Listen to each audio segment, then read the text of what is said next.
Hi friends, ನಾವಿವತ್ತು ಮಾವಿನಕಾಯಿ ಚಟ್ನಿ ಮಾಡೋಣ. ಮಾವಿನಕಾಯಿ ಚಟ್ನಿ ಮಾಡಬೇಕು ಅಂದರೆ ಫಸ್ಟು ಒಂದು ಪ್ಯಾನ್ಗೆ 2 ಟೇಬಲ್ ಸ್ಪೂನಷ್ಟು ಆಯಿಲ್ ಹಾಕ್ಕೊಳ್ಳೋಣ. ಆಯಿಲ್ ಹಾಕ್ಕೊಂಡು 1 ಟೇಬಲ್ ಸ್ಪೂನಷ್ಟು ಸಾಸಿವೆ ಹಾಕ್ಕೊಳ್ಳೋಣ. ಸಾಸಿವೆ ಸಿಡ್ದಾದ್ಮೇಲೆ ಒಂದು 2 ಟೇಬಲ್ ಸ್ಪೂನಷ್ಟು ಕಡಲೆಬೇಳೆ ಹಾಕ್ಕೊಳ್ಳೋಣ. ಕಡಲೆಬೇಳೆ ಹಾಕ್ಕೊಂಡು ಮತ್ತೆ 2 ಟೇಬಲ್ ಸ್ಪೂನಷ್ಟು ಉದ್ದಿನಬೇಳೆ ಹಾಕ್ಕೊಳ್ಳೋಣ. ಹಾಕ್ಕೊಂಡು ಸ್ವಲ್ಪ ಫ್ರೈ ಮಾಡ್ಕೊಳ್ಳೋಣ. ಫ್ರೈ ಮಾಡ್ಕೊಂಡ್ಮೇಲೆ ಕೊತ್ತಂಬರಿ ಕಾಳು ಇರುತ್ತಲ್ಲ, ಅದನ್ನು 1 ಟೇಬಲ್ ಸ್ಪೂನಷ್ಟು ನಾನು ಕೊತ್ತಂಬರಿ ಕಾಳನ್ನು ತಗೋತಾ ಇದ್ದೀನಿ.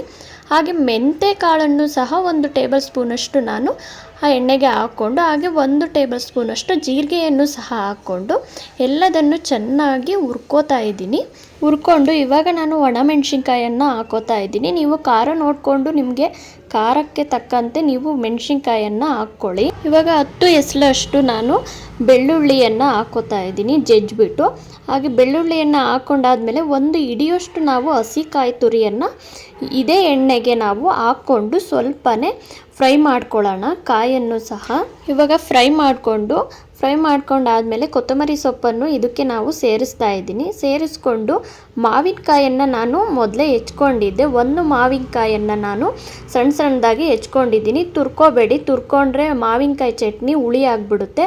ಹಾಗಾಗಿ ಸಿಪ್ಪೆ ಸಮೇತವಾಗಿ ನಾವು ಮಾವಿನಕಾಯನ್ನು ಹೆಚ್ಚಿಬಿಟ್ಟು ಹಾಕ್ಕೋಬೇಕು.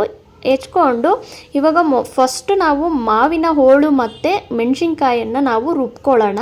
ನಾನು ಆ ಪ್ಯಾನ್ಗೆ ಮಾವಿನಕಾಯಿ ಹೋಳನ್ನು ಹಾಕುವಾಗ ಸ್ಟವನ್ನು ಆಫ್ ಮಾಡಿಕೊಂಡು ಮಾವಿನಕಾಯಿ ಹೋಳನ್ನು ಹಾಕಿರೋದು, ಫ್ರೈ ಮಾಡ್ಕೊಂಡಿಲ್ಲ ಮಾವಿನಕಾಯಿ ಹೋಳು ಮತ್ತು ಮೆಣಸಿನ್ಕಾಯನ್ನು ಜಾರ್ಗೆ ಹಾಕ್ಕೊಂಡು ಎತ್ತಿಟ್ಕೊಂಡು ಈ ಪ್ಯಾನ್ಗೆ ನಾನಿವಾಗ ರುಚಿಗೆ ತಕ್ಕಷ್ಟು ಉಪ್ಪನ್ನು ಹಾಕ್ಕೊಂಡು ಒಂದು ಅರ್ಧ ಟೇಬಲ್ ಸ್ಪೂನಷ್ಟು ನಾನು ಬೆಲ್ಲವನ್ನು ಆ್ಯಡ್ ಮಾಡ್ಕೊಳ್ತಾ ಇದ್ದೀನಿ. ಚಟ್ನಿಗೆ ಬೆಲ್ಲ ಹಾಕೋದ್ರಿಂದ ಮಾವಿನಕಾಯಿ ಏನಾದರೂ ಹುಳಿ ಇತ್ತು ಅಂದರೆ ಸ್ವಲ್ಪ ಹುಳಿ ಕಡಿಮೆ ಆಗುತ್ತೆ. ಇವಾಗ ಮಾವಿನಕಾಯಿ ಹೋಳು ಮತ್ತು ಮೆಣಸಿನ್ಕಾಯನ್ನು ತರ್ತರಿಯಾಗಿ ರುಬ್ಕೊಂಡಿದ್ದೀನಿ. ಇವಾಗ ಫುಲ್ ಇದೆಲ್ಲದನ್ನು ನಾವು ಮತ್ತೆ ಹಾಕ್ಕೊಂಡು ನೀರು ಎಷ್ಟು ಬೇಕೋ ಅಷ್ಟನ್ನು ಸೇರಿಸ್ಕೊಂಡು ನಾವು ರುಬ್ಕೊಳ್ಳೋಣ. ತುಂಬ ಪೇಸ್ಟಿಯಾಗಿ ರುಬ್ಕೋಬೇಡಿ, ಸ್ವಲ್ಪ ತರ್ತರಿಯಾಗಿ ಇರಲಿ ಈ ಚಟ್ನಿ.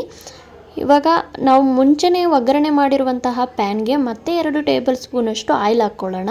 ಒಗ್ಗರಣೆಗೆ ಮತ್ತೆ 1 ಟೇಬಲ್ ಸ್ಪೂನಷ್ಟು ಸಾಸಿವೆ, ಹಾಗೆ 2 ಟೇಬಲ್ ಸ್ಪೂನ್ ಆಗುವಷ್ಟು ಉದ್ದಿನಬೇಳೆಯನ್ನು ಹಾಕ್ಕೊಂಡು ಉದ್ದಿನಬೇಳೆ ಸ್ವಲ್ಪ ಫ್ರೈ ಆದಮೇಲೆ ಚಟ್ನಿ ಇವಾಗ ರುಬ್ಕೊಂಡಿದ್ವಲ್ಲ ಆ ಚಟ್ನಿಯನ್ನು ನಾವು ಆ್ಯಡ್ ಮಾಡ್ಕೊಳ್ಳೋಣ. ಮಾವಿನಕಾಯಿ ಚಟ್ನಿ ಸ್ವಲ್ಪ ಎಣ್ಣೆಯಲ್ಲೇ ಚೆನ್ನಾಗಿ ಕುದಿಬೇಕು. ಹಾಗಾಗಿ ನಾವು ಸ್ವಲ್ಪ ಎಣ್ಣೆ ಒಗ್ಗರಣೆಗೆ ಹಾಕುವಾಗಲೇ ಸ್ವಲ್ಪ ಜಾಸ್ತಿ ಎಣ್ಣೆ ಹಾಕ್ಕೊಂಡು ಇದಕ್ಕೆ ನೀವು ನೀರನ್ನು ಕೂಡ ಸ್ವಲ್ಪ ಆ್ಯಡ್ ಮಾಡ್ಕೋಬೋದು. ಇಲ್ಲ ಸ್ವಲ್ಪ ಗಟ್ಟಿಯಾಗೇ ಇರಲಿ ಅಂದರೆ ನೀರನ್ನು ಹಾಕ್ಕೋಬೇಡಿ. ಹೀಗೆ ಚೆನ್ನಾಗಿರುತ್ತೆ ಚಟ್ನಿ. ನೀರು ಹಾಕ್ಕೊಂಡ್ರೆ ತುಂಬ ತೆಳ್ಳು ಆಗಿಬಿಡುತ್ತೆ, ಚೆನ್ನಾಗಿರಲ್ಲ ಚಟ್ನಿ ತಿನ್ನೋಕ್ಕೂ ಸಹ. ಈ ರೀತಿಯಾಗಿ ನೀವು ಚಟ್ನಿಯನ್ನು ಮಾಡಿದರೆ ಈ ಚಟ್ನಿಯನ್ನು ನೀವು 2-3 ದಿನ ಬೇಕಾದರೂ ಇಟ್ಕೊಂಡು ತಿನ್ಬೋದು.